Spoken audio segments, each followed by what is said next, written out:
Vatican City, California has opened a new front in its war on Donald Trump. The Vatican, where Gov.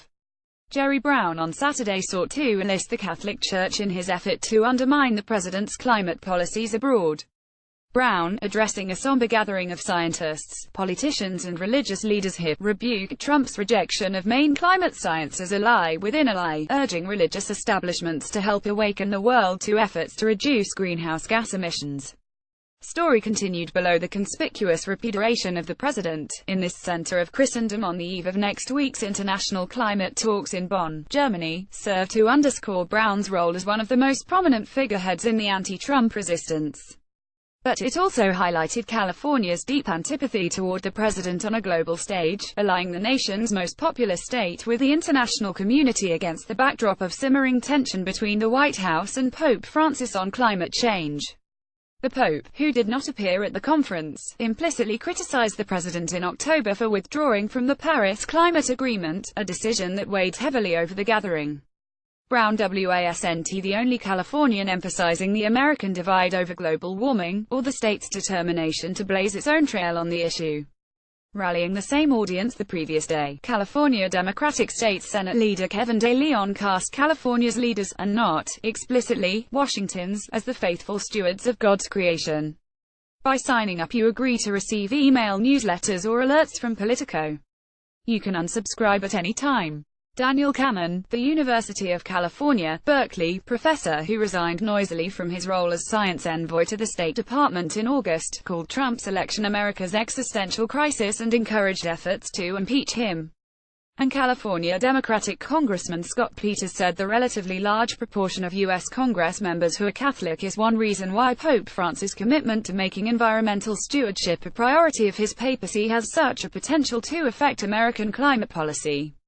The meeting, hosted by the Pontifical Academy of Sciences, preceded 2 weeks of climate talks in Bonn, where Brown and leaders of other Democratic states will seek to persuade the world's nations that wide swaths of the United States remain committed to the Paris Agreement.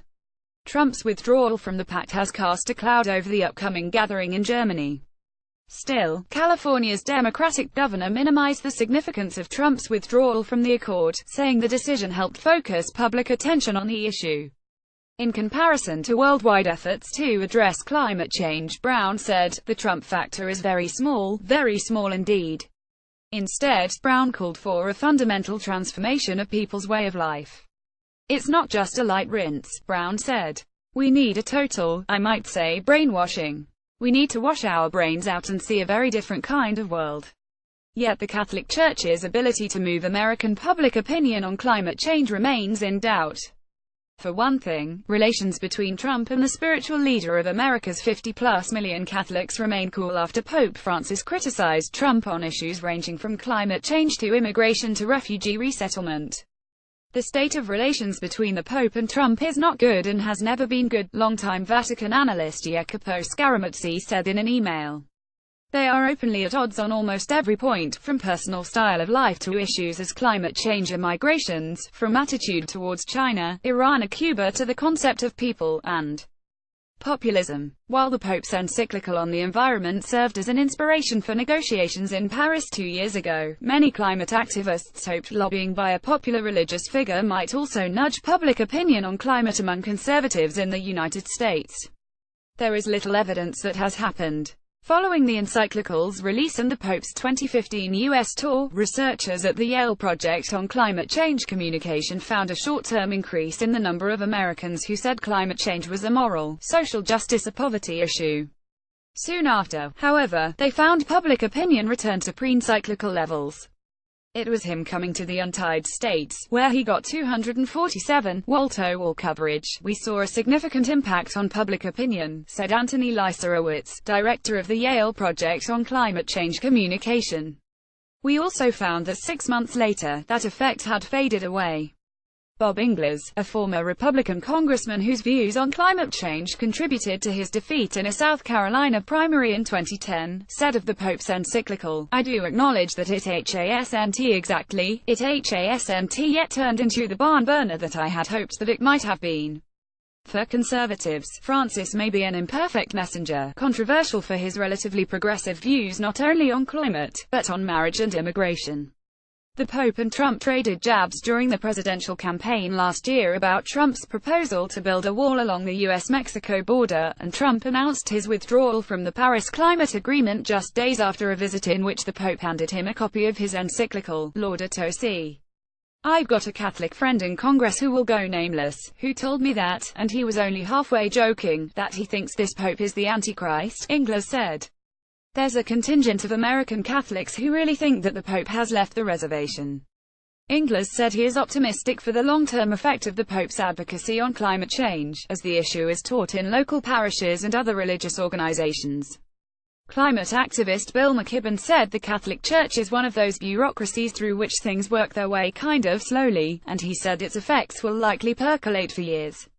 But Francis is also suffering in America from a problem that he shares with Trump: a declining base.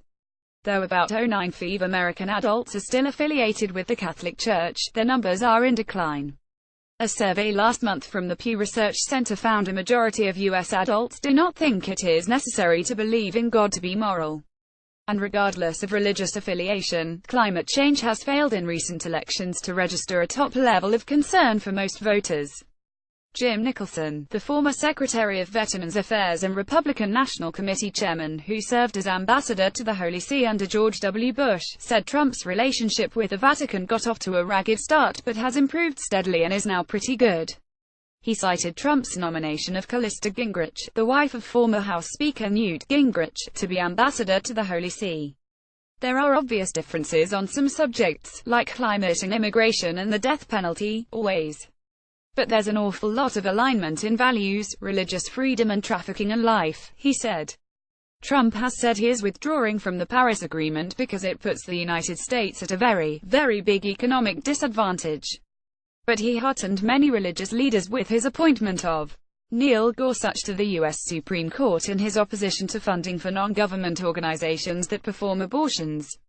"For many religious voters," said Mitch Hescox, president of the Evangelical Environmental Network, "matters such as abortion and the Supreme Court appointments carry more weight at the ballot box than climate change.